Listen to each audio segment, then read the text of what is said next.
My name is Steve Mann, and welcome to Counterpoint B2B.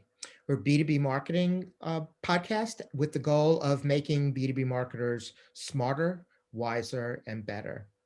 Today, we're going to be talking about category, specifically my kingdom for a category. So everybody wants to create a category, whether it's a new category of fruit, car, or startup. But how important is it really to create a category? Who benefits from it? Is it for the marketing team, the CEO? Is it solely for valuations? That's the topic that we're going to explore today. Today, I'm joined by Mark Herring and Clark Newby. Gentlemen, why don't you introduce yourselves? Hey, thanks, Steve. I'm Mark. Been in the marketing role for a little while. That's why I got the sort of gray hair. Done things, started, open source, cloud, product-led growth. I mean, you name it, sort of been part of that. Big companies and small companies, and so excited to find out what category creation is all about, and maybe tell you what my version of it is. So. Fair enough. Same here, Mark. I'm Clark Newby. I've spent about the last 20 years leading software marketing teams at business software companies, both enterprise and mid-market companies, designing categories, driving to market leadership. We've been able to deliver great outcomes for customers and investors. So now I get to advise and consult with high growth companies with my time. I'm really enjoying that and seeing a lot of what's emerging around category creation and go to market. And looking forward to sharing some of that and learning from Mark and the rest of you that chime in. Thanks. Thanks, Clark. I appreciate it. Well, we landed on this topic, my kingdom for a category. And truth be told, I was reviewing your LinkedIn profiles, and both of you have prominently mentioned category and category creation. So I thought both of you were deeply involved in that, and it sounds like you are. So, let's get started with a basic question. I mean, should marketers humor the CEO and build a category? I mean, should we walk them back from the ledge? What do you folks think about that? I'll jump in first. I think the answer to all those questions is yes, right? I mean, you hate that because it's yes, but it's the nuances. I think to me, category is like a label. And when you're out selling some software, you want to at least be associated with what it is in the buyer's eye. And and as I sort of think about that, you can sort of think of, I mean, I'll just pick on maybe Zoom, since we're using Zoom today, is going, well, gee, it's video conferencing. Should I go and create a new category called Zoom conferencing? Not really, wasn't needed, right? It was just, hey, this was a better way of doing it. And so I think in that particular case, if you're the marketing person, you're going like, yeah, it's an established category. We want to be a leader here. Here's our differentiation. And if you look at something like, completely different, like Box, where, hey, we don't want to be managed file transfer. That was a, boring category. They created their own category. And so as a marketer, I think you've got to be aware of, obviously the investors' desire to be category because you get, bigger investments, bigger valuations, as well as what the market demands. Because I think our market is pretty smart. And if you go and create this new fancy category called, something that no one ever worries about, you're going to say, that's a waste. So I think you've got to do that tightrope walk. And so that's why, my answer was yes to everything you said. Clark? Yeah, I mean, look, my philosophy is that the category design is just the distillation of the company's product strategy and perspective on the marketplace played through the lens of the market, right? It's centered on the customer's problem, not just your product that you're trying to solve and try to deliver.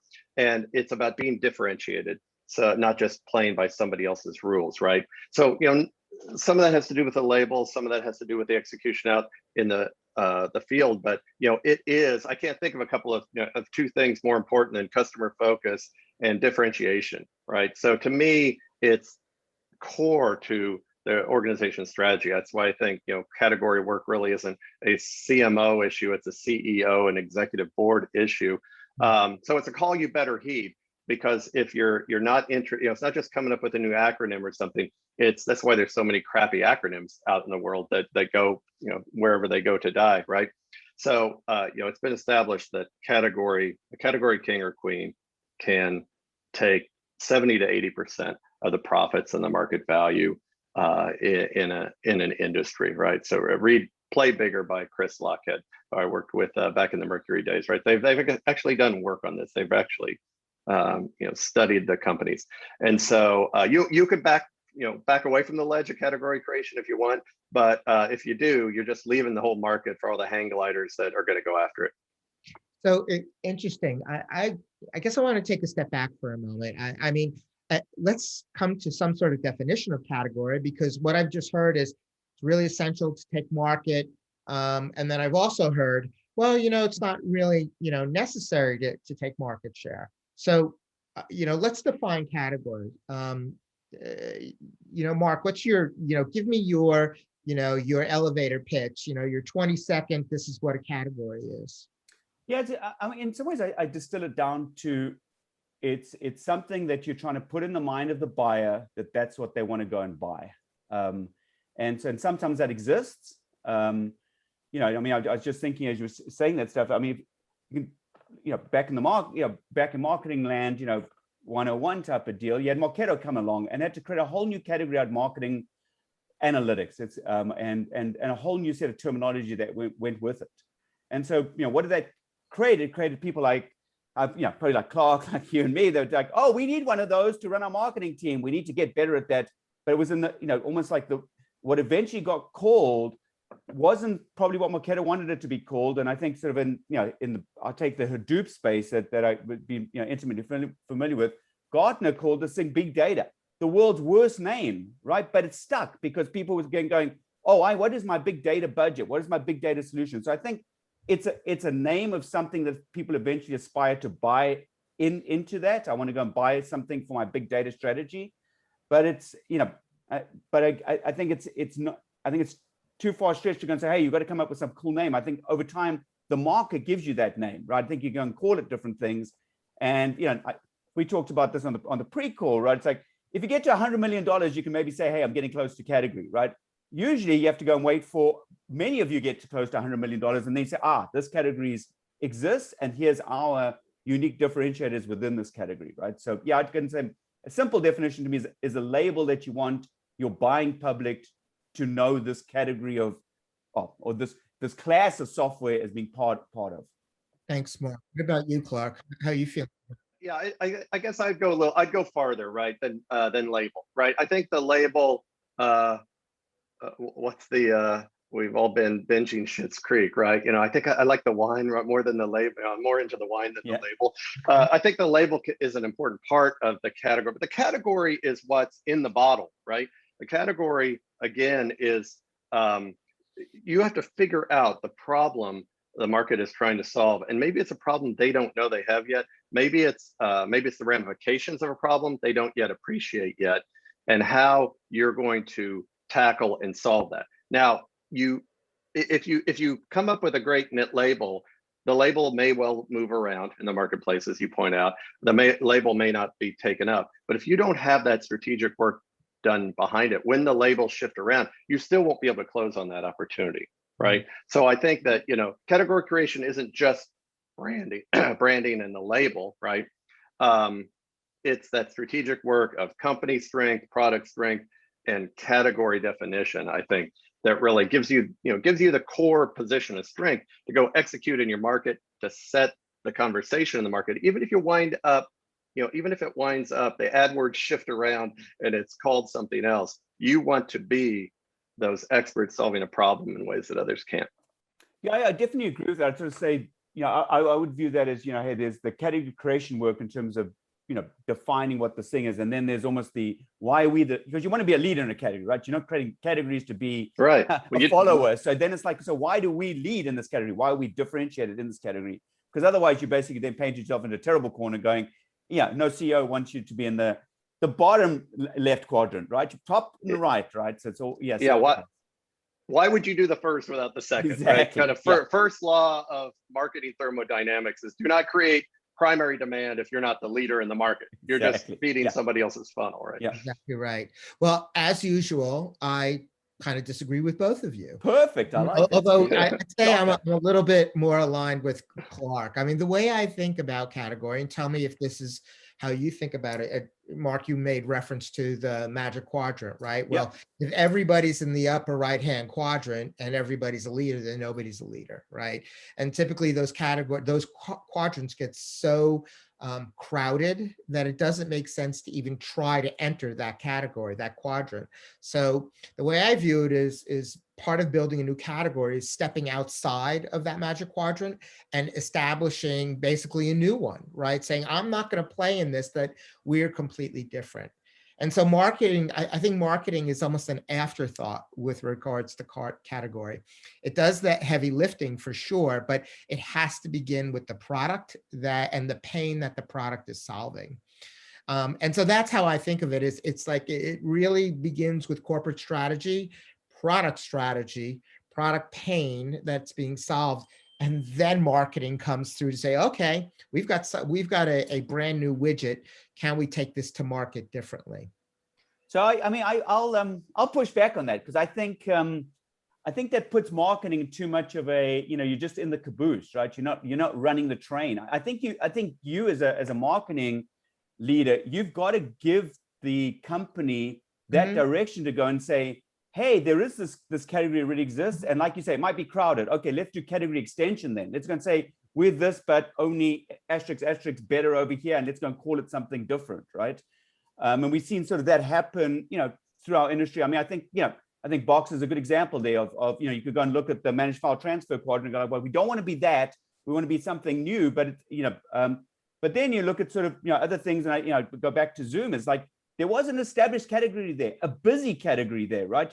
Video conferencing. I mean, there's a zillion of these, but they just did it better, right? And it was like, wow. And I think the marketing job is to go and say, hey, here's the established category. This is who the competitors are. Do you really think our product's better than this, and why? And then if you can articulate that, it's okay to be an existing category as long as you go, again, you've got to differentiate yourself. So I mean, I think it's too easy to go and say, let the product come up, and then as the marketing person, you go like, well, I'll do the best I can. It's like, hell no, man. I want to go. Go. Okay, so I agree partially with that, in the sense that if a marketing lead doesn't have a seat at the table, then he is in the caboose. But if he's at the table and he's sitting at that intersection of strategy and creativity, and not only influencing or shaping strategy, but at creating the creative execution of that strategy, then yes, I agree with you. Clark, I interrupted. I'm sorry. Yeah.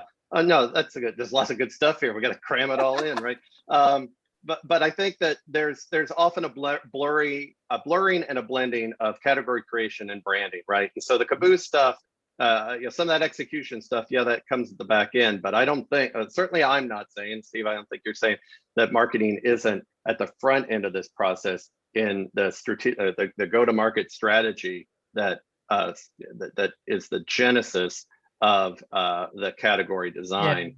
I mean, it's this is actually the key that for marketing to be in that strategic conversation, right? I mean, who else should be? We're the headlights on the business. We know we're engaged with all the thought leaders. We're talking to all the prospects. Our product marketing people understand the product, right? There's no reason why marketing shouldn't be part of the arrowhead of figuring this out for the company. Clark, I'm going to push back on that again, and I'll tell you why.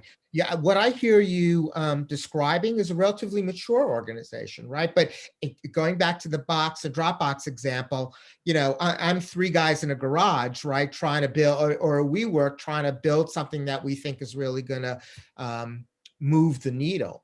So then the question becomes, work with them every day. Pardon me? I work with them every day. Right, exactly right.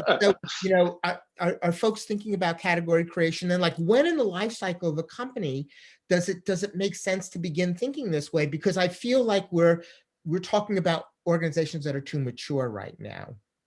I don't intend to give that impression. Like I said, I'm working every day with 2, 10, 15 people companies sometimes doing it, and they're wanting to figure out their category, right? I don't think they anticipate they're going to nail it before they ever go through the spanking machine of magic quadrants and everything. Right. And the label stays the same, but they're actually absolutely wanting to look at the competitive landscape. They're wanting to look at the problems being solved, what the gaps are, and they're wanting to think about how they can engage thought leaders and take a thought leadership position, particularly in a world today, right? It's not like the olden days for guys like us, where it's like you're scratching out a check to Gartner so you can show up on some webinar or some live event, right? This stuff is streaming out in social, in podcasts like this every day. So they want to figure out, where their stance is going to be and how they can define the market they want to lead. Or to the point earlier of extensions, maybe niching a section out of an extant category that they can win. Yeah, I think this is why you need, this is why you need strong marketing leadership, right? Because I feel like our job is to be that, let's say, voice of reason, to go and say, oh, Mr. CEO, Mr. Founder, I know you think this is a brand new category, but hey, I understand this audience that we're talking about, and this is where I think, and let's have that negotiation now. Or, hey, it is a brand new category, and like, okay, well, this is gonna, this is sort of the pain to get there, right? So I think it is sort of the, I think as a marketing leader, you can't go and say, oh, I'm not going to do category because no one will hire you. Pretty simple. But I also don't think you can also be the lemming going, oh, you want to be category? I'm doing category, right? Let's go and discuss. I always get back to, hey, who's the persona? What do we try and solve? What's the market look like? Is this thing termed, oh, it's completely different or isn't? And I think that being that, I don't know if it's trusted advisor or just that, bit of sand and it hasn't quite turned into, the jewel yet. I don't know if you're just that in the organization. You're going to say, hang on a second, have you thought about this? Hang on, well, what you're saying sounds exactly like this pitch. So how are we different? And I think sometimes founders and really strong technical founders haven't really thought about that, going, well, I didn't realize that existed, right? So Right. So that raises an interesting, by the way, Clark, I think we're violently agreeing that young organizations are thinking category, more mature organizations are more thinking about incrementalism, right? So at least that's how I feel about it. Sometimes $100 million, $200 million company, they've established what they believe is differentiation, but whether or not they're going to say, you know what, now's the time to build a category, I'm not so sure, because they feel wind at their backs and they're saying, hey, let's just keep going and let's not rock the boat. Yeah, they don't have a strong impetus to overwrite their own category definition or whatever category they found themselves in, right? I think the typical role of these very large organizations that we're thinking about is to succumb to a category design effort and then acquire it. That's what you most often see, right? Teams. We're talking about Zoom, but let's think about WebEx. They're not going to. These large organizations aren't going to be in the business of blowing up the language around in the marketplace and their position in it. But they'll let others and watch. And so we talked about Zoom, and Mark, you made the point that they're still playing in the videos, the video conferencing space. The interesting about this category, though, is that it was always painful. WebEx is chock full of capability and the bandwidth doesn't seem to work well and things are very choppy. Don't get me started on Teams. Sorry, Microsoft, I really like them. But they're listening. I know they are. Steve, you said your video went out. I don't know what happened. Yeah. Zoom came along, right? And they made it easy. They made it seamless, and it felt like you had a T1 trunk coming into your head, coming to your house, right? So to me, they've taken it to the next step, but you're right, it's still the same category. And there's an example of being successful in a crowded category and separating yourself. And that raises an interesting point. And we just touched on this earlier. It's like, no equivocation now, is category creation product-led or market-led? And I know we've been dancing around this and we've been kind of saying yes and maybe, but truly, if you had to pick one or the other, where are you on this?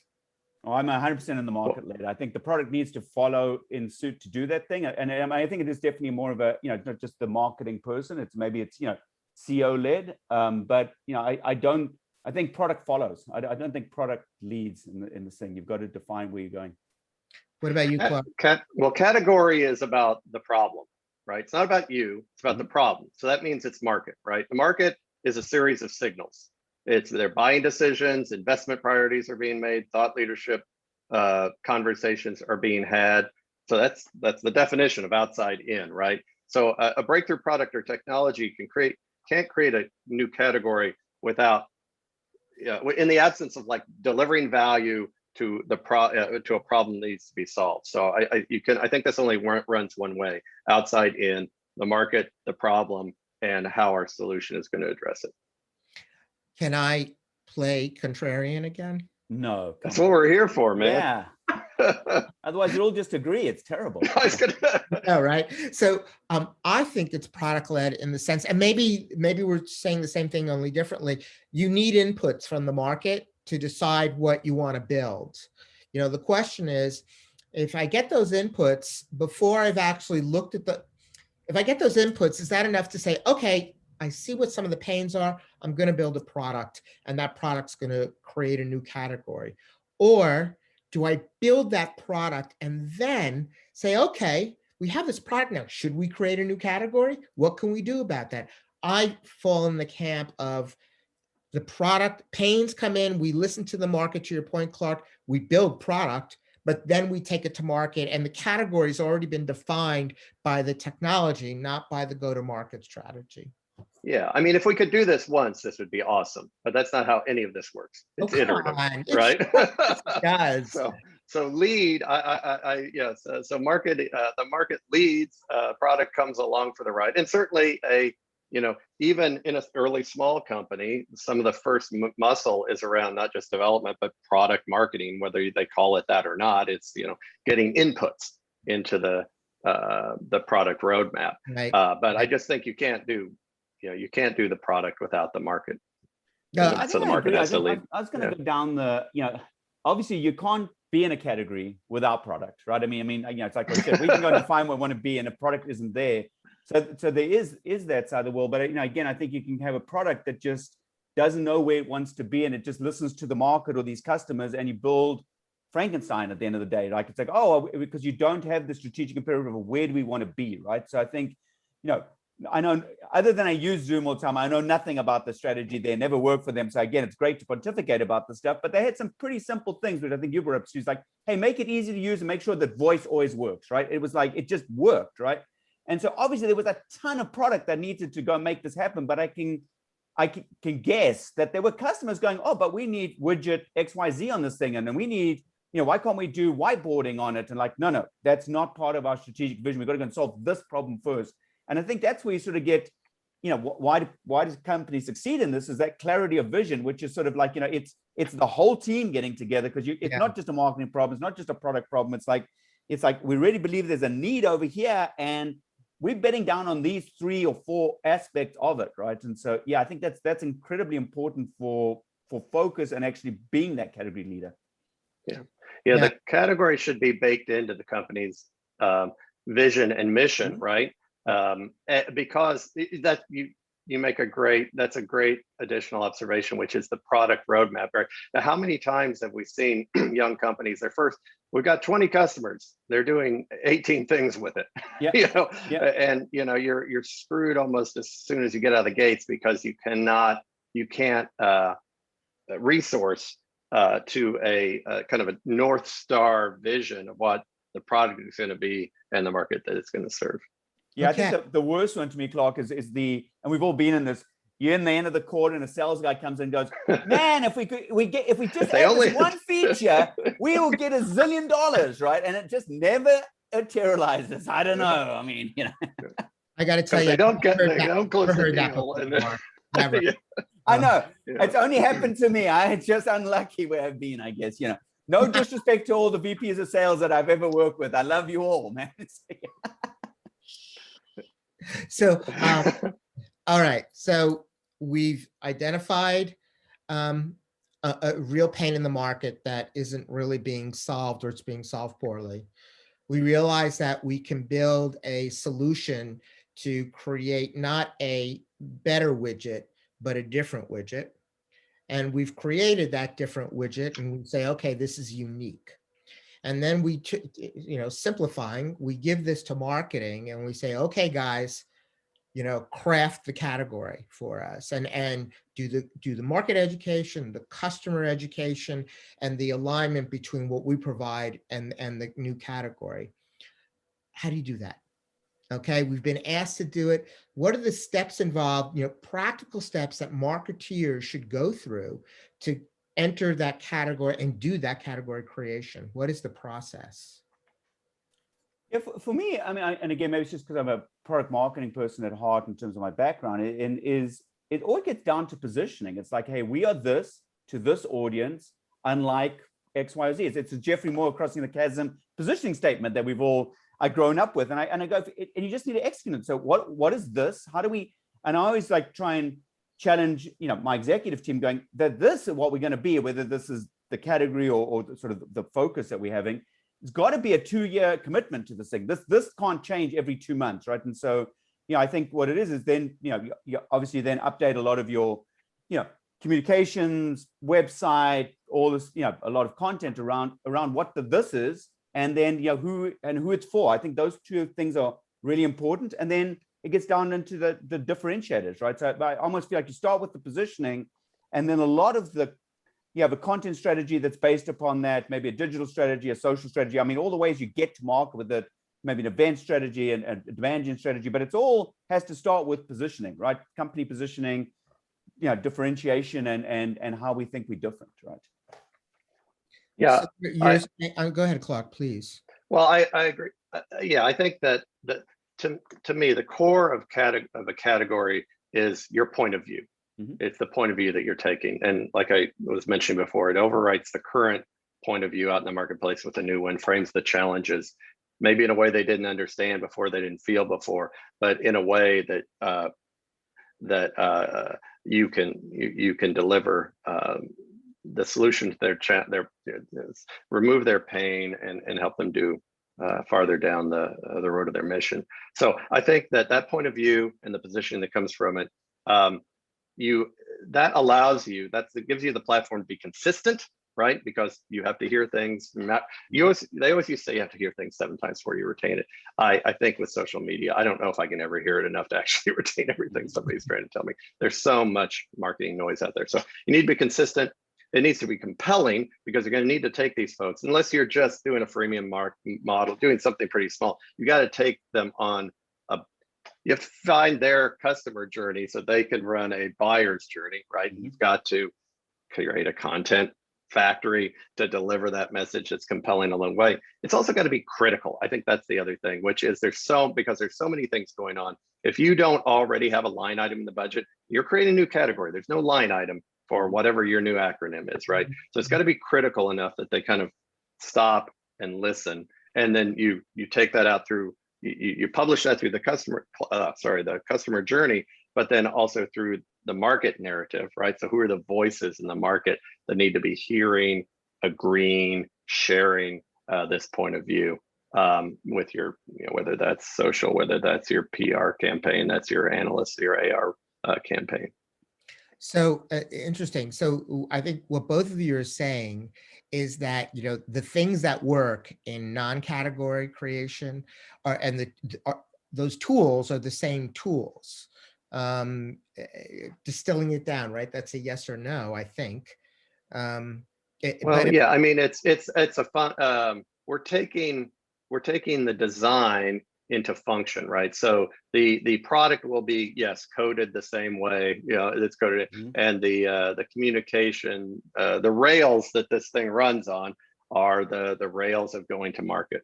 Okay, and then and that's what you said as well, Mark, right? Because I think so. I think the only exception I'd make is, and again, I'm thinking back to sort of when Salesforce came out, no software, it was a whole new way of thinking about it, and there was a lot of evangelism, training, a lot of just sort of like things that didn't even point back to them, going, hey, you need to think about things differently. And I think when you sort of on some of these maybe larger category creation journeys, and I think Marketo is a good example, and in these new classes of software that come along, there's a lot of evangelism that needs to happen just let people know this thing even exists as a problem, right? But I think otherwise I'd sort of agree. I definitely have seen, I think HubSpot's a perfect example where they have a ton of information for marketers on the website, have nothing to do with the product, right? It's like, but if I want a marketer, I'm going to go there. Why? Because they know if there's enough of us to go, there's like, HubSpot, they seem to know what they're doing. But I think that's a lot more of an expensive and full of a lot of effort to get there that, quite frankly, I think a lot of startups don't want to do that thing. It's like, no, let me just go and see how we're different in this little piece, our own little category here. So yeah, I think Yes, but was maybe my answer. And so, which means, yes, but can sometimes mean no. So I'll hold you. Yeah, no, I think yes. So sometimes you need to spend a lot more, though. Yeah. But given everything that you folks have said, then why do marketeers say, well, category creation is really expensive? I mean, if it's the same blocking and tackling, then why is category creation considered more expensive than staying within a category and going to market? What people mean when they're talking about category creation is actually branding, right? And branding can get expensive fast. I mean, I would actually, Mark, I would say, no, I don't really think of no software as category creation or as a category. I think of that as a genius branding effort. But so what is no software? It's delivery through the cloud, right? And there's the problem they're solving was at that point, the initial point was, get all the expense and get Accenture and their bunk beds out of your out of your raised floor server room and buying all that hardware just so you can run a little bit of CRM so your sales guys can kind of tell you what's going on with the funnel, right? So I think that so I think it can get expensive fast to share the information and all the rest, but it doesn't, how much does it cost to have the competition setting the conversation, right? How much does it cost to be playing by the other guy's rules, right? What's the cost of sitting in board meeting after board meeting uncomfortably explaining why you don't yet have traction, right? So I think branding is a waste of time if you haven't done the strategic work that we've been talking about, and then you can kind of frame and stage this out to execute. Yeah, and I agree that it can be a waste of time if it's not framed out properly. But I also think you kind of made my point about product, right? So Tom Siebel came along and said, "Wow, we need some sort of customer relationship management software," and he built that, and then they built the category. It wasn't like, okay, I'm going to create this thing called CRM, and then I'm going to go build a product. At least that's my opinion around it. Does that make sense? Well, but why did he build the product?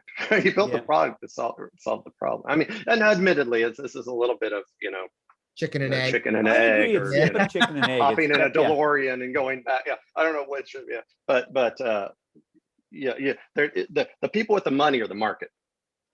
So the problem has to be there, or there's no business. There might be a product, but there's no business. Got it. It's exciting stuff. I mean, it really got me pumped up to maybe go back and build another category again. I guess last question, and it's completely off topic, is do you have a favorite non-swear swear word? And what is it? Non-swear swear word. A non-swear. So a good example would be frig. It's friggin' cold here. Yeah. Well, I think that swear words are category kings when expressing yourself. So I don't have a lot of non-swear words. I'm being careful because this will live forever. But I think I don't have a lot of non-swear words. But I grew up in the Midwest, and so there are always a lot of interesting analogies and things like that are used. But I think maybe tarnation. Tarnation. Not damn tarnation.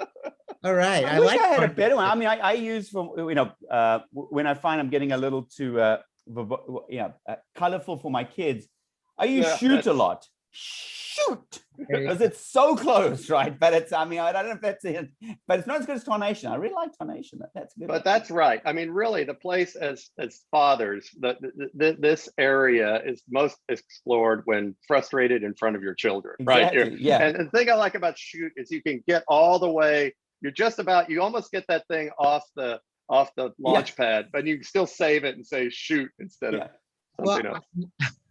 I love the word tarnation, but I'm just trying to imagine in what context you'd actually be using. And frustration trying to get it back in your brain. Pistachio ice cream. Yeah. Right. You're out in your Model T, and and a nut falls off the wheel, and you go into a ditch, and you say tarnation. Got it. I like it. Gentlemen, this has been a lot of fun. Thank you so much for joining me today.